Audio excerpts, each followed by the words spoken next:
Hi, everyone. Welcome to today's webinar, New Year, New Tech, how the latest developments in ad tech reshape the industry. 2018 has come and gone, and 2019 is poised to be a redefining year in the ad tech industry. With so much going on in the industry, changes are coming from all fronts. Where should marketers look to stay ahead of the curve? What should they be doing to be completely prepared for what the new ad tech industry is going to be throwing their way in 2019?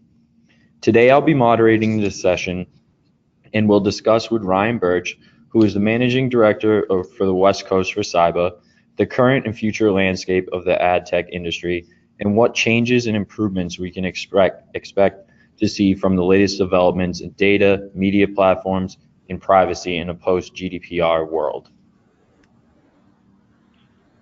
But before we get started, I'm going to cover a few housekeeping items. If you're tweeting with us, tweet using the handle @Cybba Inc. and the hashtag #NewAdTech.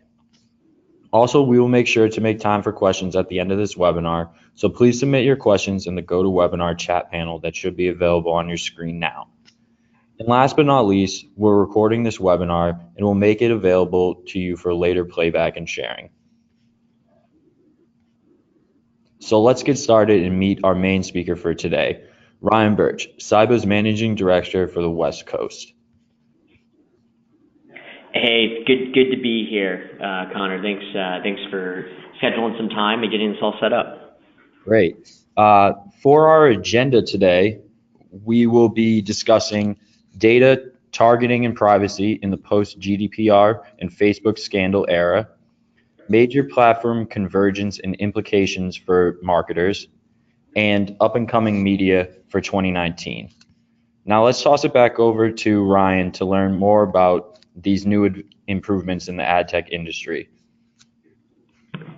Yeah, I mean, what a crazy year 2018 was.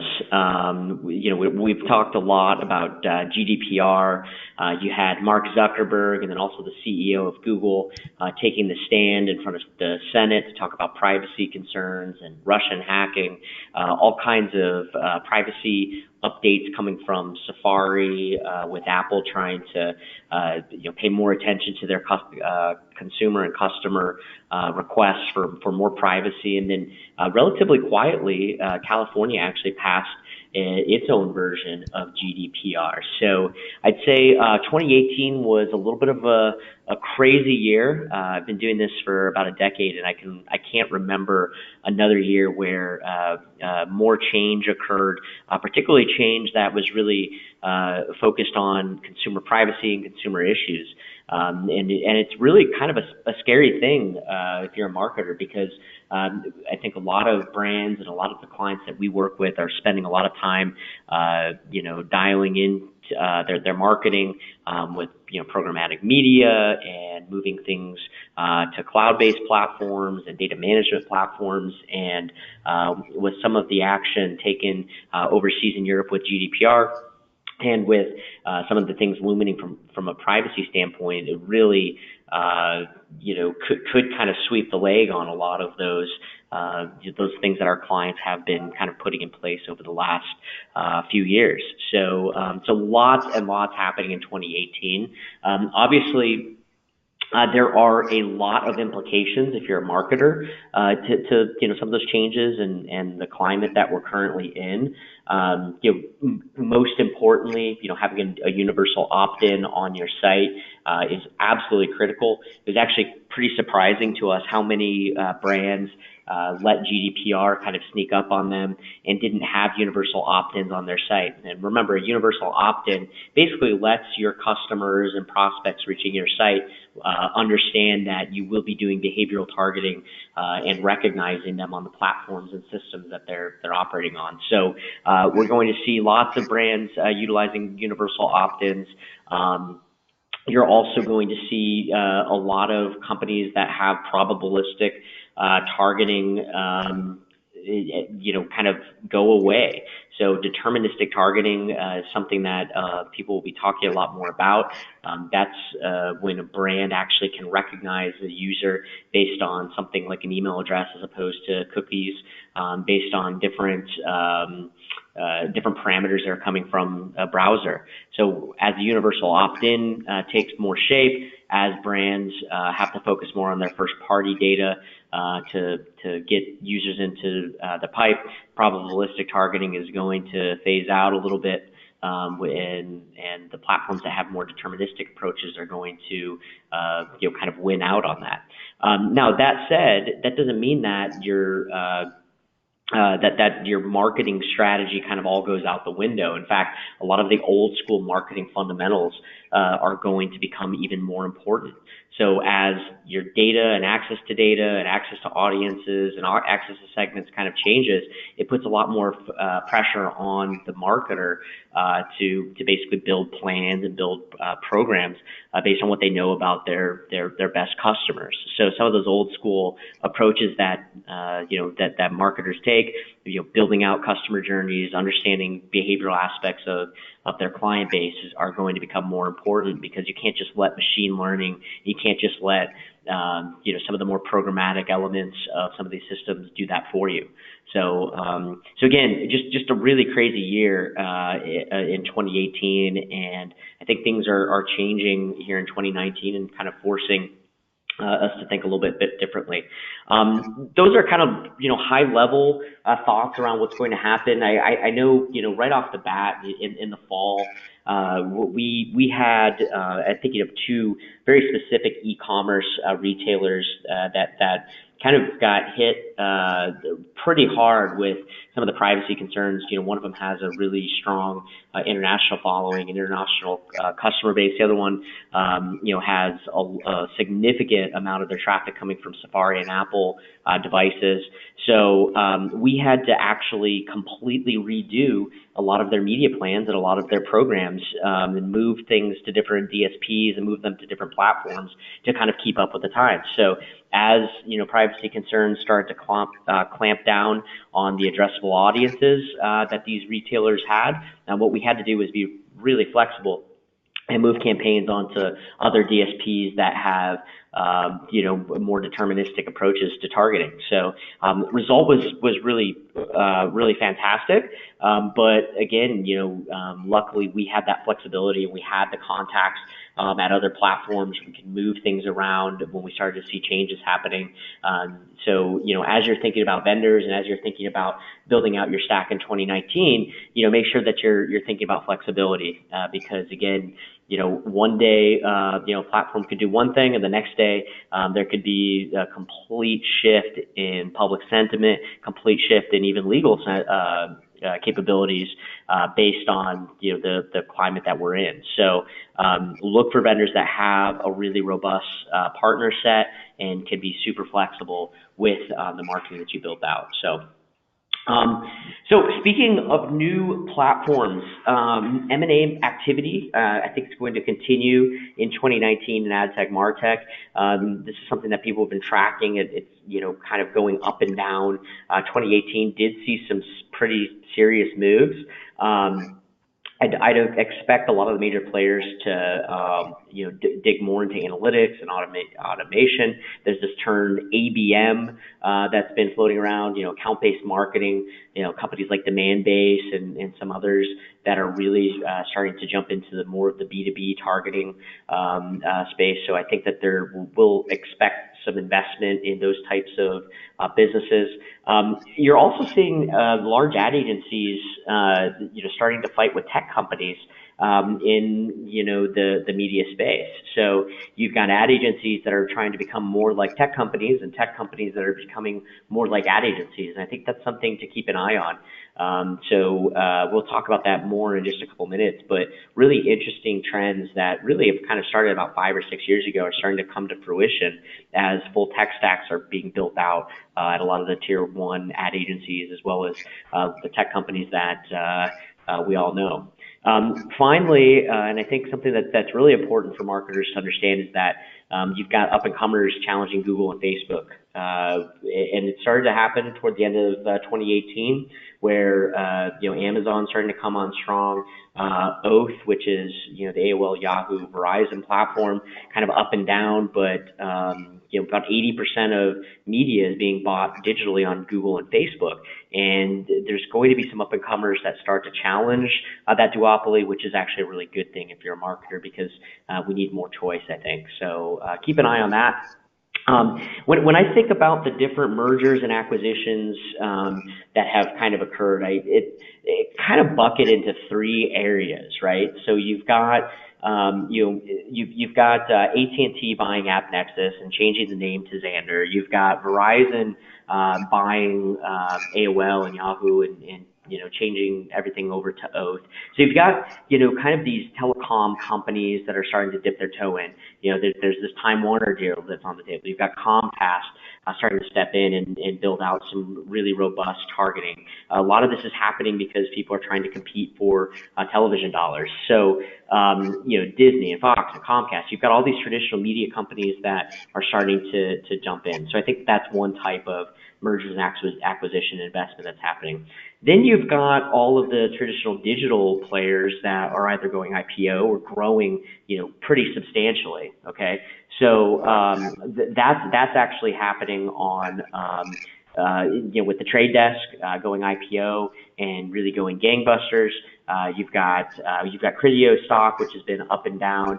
You've got Amazon that is completely kind of taken over using their first-party data. So I think some of those DSPs are still fighting and shaking things out. It really remains to be seen who's going to compete big time with Google and Facebook. And then finally, you've got the tech companies and the ad agencies starting to ramp up their investment. So Adobe, Salesforce have made some moves into account-based marketing. Making moves with the Marketo purchase. They're trying to build more strategy and more strategic offerings into their traditional tech stack. On the other end of things, you've got big tier one agencies like IPG that are actually making purchases of LiveRamp and Acxiom and really building out their data stack. So all of this kind of spells opportunity if you're a marketer. But again, I kind of bucket all of these things into these three different core areas. And what I'd say is you can actually, look at the opportunity in a little bit of a similar vein. So if I'm a marketer or a media planner, I'm looking at all of these mergers, acquisitions. I'm looking at the different vendors that I'm using across those that I just mentioned and trying to figure out how I can take some of the things that I'd like to do in 2019 and apply them to the opportunities being created by the efficiencies in those mergers, acquisitions, and investment, right? So first off, campaign analysis. So singular reporting platforms and attribution was going to become more and more standard. So a lot of the investment is actually happening in pulling together data sources. So you've got Salesforce that purchased Datorama, which is a major reporting platform, because they wanted to integrate that into their system. So this is something that at Cybba we've been thinking about for a long time. We want all of our tools to be built in to a single platform, so it's very easy as a brand or as an agency to take a look and know how things are performing across different media channels. You're going to see this to continue pretty substantially across all your vendors. You should be asking your vendors and partners about that, right? Okay. Second, quality over quantity is becoming more standard in media, and part of this is because a lot of the more programmatic and digital elements of media planning are starting to get harder to do because you can't just tell a system to learn it for you, right? So that focuses more energy on the quality of media, building out those behaviors, profiles of your core customers. And then as the data management platforms, the big tech companies get easier to use, it's easier to start to understand different segments and analysis around those segments if you're a brand. Okay, so if I'm a brand in 2019, I'm also looking at trying to build out some more ambitious projects. I think it would be a really good year to take a look at overall strategy. see if you can start leveraging some of the technology you might have already invested in to do some new things. There's a lot more strategy knowledge in a lot of the companies and partners that we work with today than I think there ever has before. We've got just tremendous amount of expertise coming through some of the technology that we use, and that strategic expertise is actually turning into really great things for our clients. We're taking on more ambitious projects at Cybba than I think we ever had before. Okay, and ultimately, hopefully some of this consolidation improves the performance on your campaigns. That's the ultimate goal. Finally, I think that the competition that's happening with the DSP space and in the traditional media vendor space is going to be good for basically everyone. So if I'm a brand or an agency, I'm trying to balance some of the self-serve platforms. I think that there's more of kind of an open source feel to the ad tech space than there ever has before. At Cybba, we still feel like having a fully managed solutions is really important, especially at the level that we're doing it for a lot of our brands. But let's not sleep on some of the new platforms that are being built out. Pinterest or Reddit. A lot of these players are starting to build some really, really great platforms, and there could be some great chances to build out more media plans and build out better media options because of that. Those are kind of the high level thoughts. I wanted to take it down one more level though, and maybe drill into, some very specific tactical things that, you should be thinking about in 2019. So from the campaign analysis standpoint, for example, are my vendors being transparent? You've got more access to reporting. So am I getting access to that reporting as well? Okay. Does my media partner give me insight into the actual media strategy, or is it still kind of a black box? Today, there's really no excuse for having a black box approach or a black box vendor or partner today. It just, there's no reason for it with the way the technology has moved. Okay. What we're also spending a lot of time on is, building out unique data segments and helping our partners and the brands that we work with understand their segments much better. If we can, work with our data management platform on a higher level and help understand, the overlap in segments, you get much better performance out of those. So again, kind of 3 or 4 very tactical things from campaign analysis that I'd be thinking about if I was a brand. Ambitious projects, balancing the fully managed program versus self-serve platform, I think is going to be even more important. When it comes to that, I would really be spending more time building out the customer decision journey. So trying to work across those different platforms is very difficult. So the question then becomes, can you find ways to kind of pull these things together? So, if you've got if you've got 5 self-serve platforms, what's the steel thread that combines those 4 or 5 different platforms? So an ambitious project might simply be to connect them together with, some type of ad server or some type of reporting device that gives you insight into some of the attribution across that. Again, that's one of the platforms that, we started building out a couple of years ago. We feel like it's in a pretty good space here, but, if you're a brand, you should also be taking a look at that.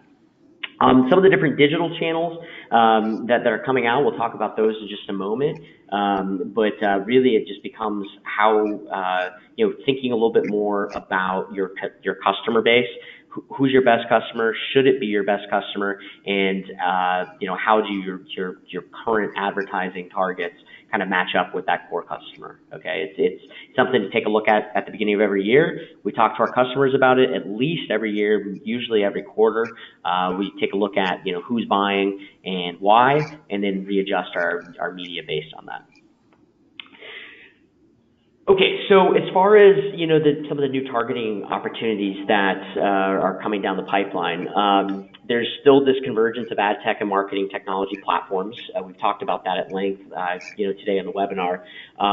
But I think that because of some of the privacy concerns that are coming down the pipe, because of the way that some of these platforms are starting to build their systems more mobile, because social media, it doesn't just mean Instagram and Facebook anymore, and because people are having access to Bluetooth in their car and are changing the way that they consume media, there's a lot of really great targeting opportunities if I'm a brand. Okay.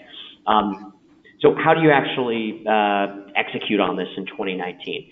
Number one thing you need to do is understand your customer decision journey and how the customer is actually interacting with you as a company. And we talk at this, at length. It feels like every webinar, everything's kind of going back to this idea of, who your customer is and how are you engaging with them at different levels of the funnel.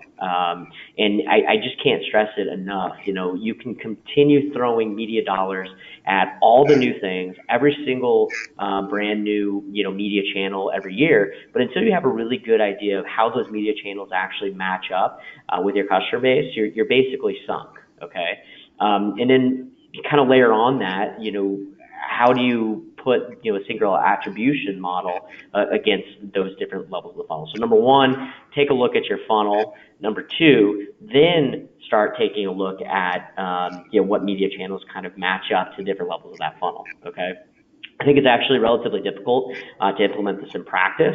But again, I see so many of our clients and so many brands that we talk to every day, just kind of throw money at brand new media because they want to test things. Testing is awesome, but you should test it in the same frame of reference of your funnel, right? So just a quick recommendation on that.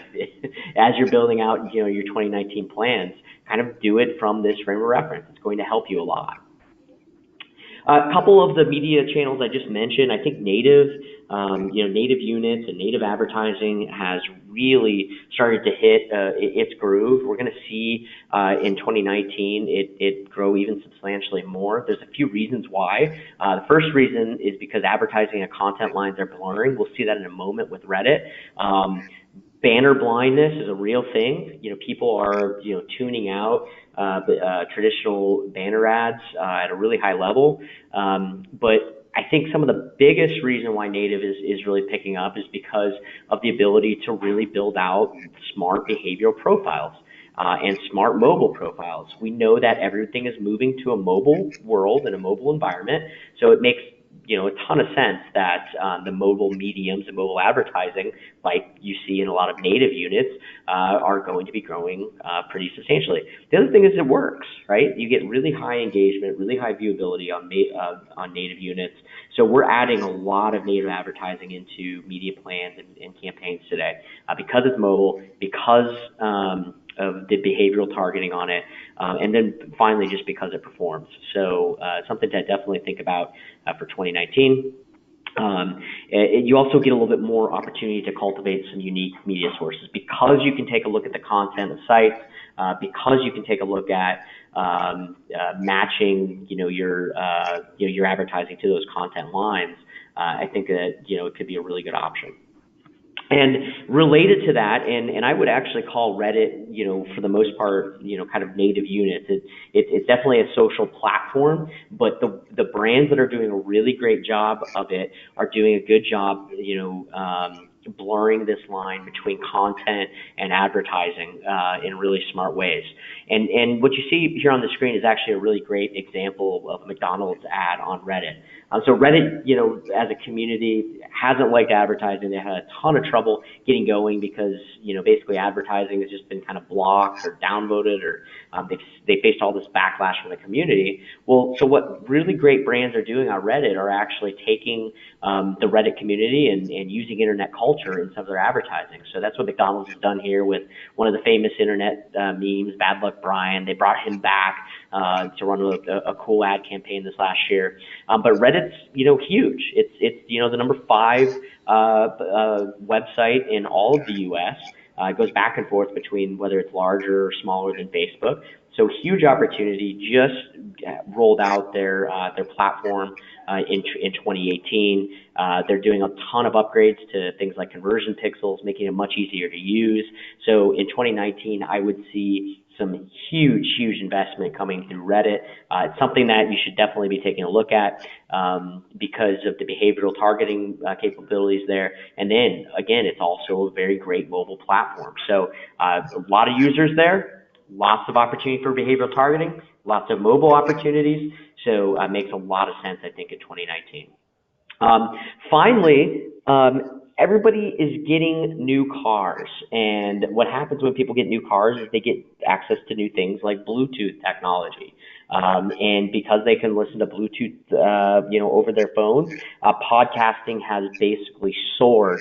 And we get probably as many questions about podcasting as any other digital media channel out there. Okay, so podcasting is not quite where it needs to be technologically, but you saw huge investment from Spotify and Pandora and some of the big audio players in 2018. So 2019, the technology is going to get to a level, I think, that makes it programmatic, and it's going to catch up to some of the demand out there. I really like podcasting, again, from the behavioral targeting capabilities. You can actually align your show with a specific host or a specific type of content. So if you've got, if you're a car brand, you can take a look at any of the car podcasts and align yourself to those podcasts. So a lot of really fantastic things, I think, on the forefront with podcasting. So if you haven't taken a look at digital audio, growing really, really rapidly, and definitely something that I expect to continue in 2019. Okay.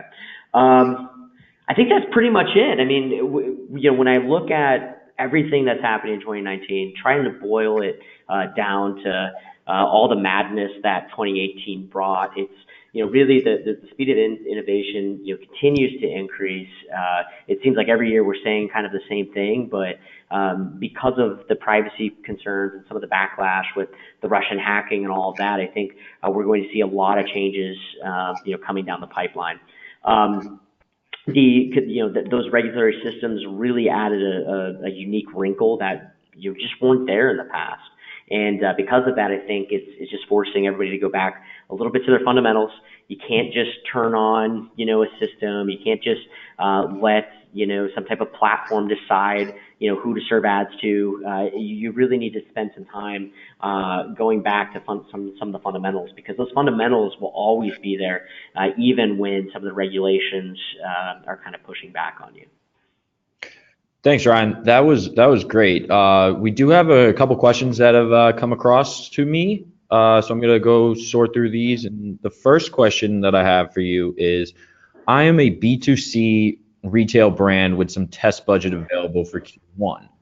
Where should we allocate marketing budget into these newer digital channels? Okay.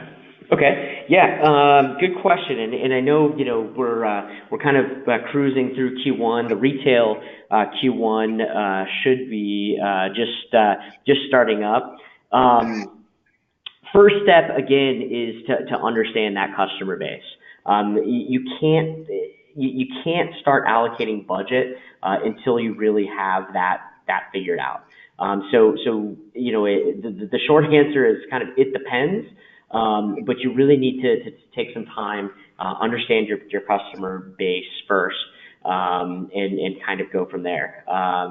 They're really, some of these new things coming down the pipe and new media channels. There aren't a whole lot of guidelines around who or how or why you should test them, other than, does this align with my core customer or who I want my core customer basically to be. So once you understand that persona, then it's much easier to talk to your media vendors and media partners about some of the new channels that you may want to try out.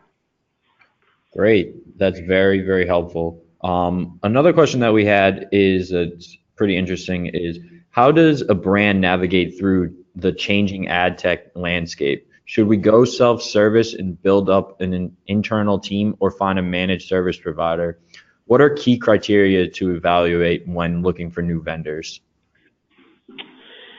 Good question. A lot of buzz around self-serve, bringing things in house. The platforms are getting so much easier to use. So I think there's a ton of validity in running self-serve platform. I think that the biggest thing that I would be thinking about as far as just bringing a lot more media in-house is making sure that you staff it okay. There are some really, really complex things that come out of these platforms where you could actually lose the efficiency that you're trying to gain by in-housing things can actually go out the window if you don't staff and train and focus enough of your attention on platforms and some of the up and coming things. So that's where we kind of come in. We can step in and fully manage a program, and we get paid every day to run campaigns and to know what's happening and to keep up with these changes. There's just there's so many changes that are constantly happening. There's so many things to think about from an attribution standpoint, and that's kind of where we get paid. So I would just make sure, if you're looking to bring things in house, make sure you're staffed up and make sure that you're really dedicated to it and you've got all of the internal support, because it can be more complicated than you might initially think. Okay. We do have time for one final question here that came across. There seems to be a lot of new media channels to explore. Where do I start for the marketing campaigns I'm currently running? Okay. The campaign goal is the number one thing. And going back to the analysis of your funnel, I think helps with that, right? So as a marketer, I should have a pretty decent idea of where I need to prop up my marketing and advertising.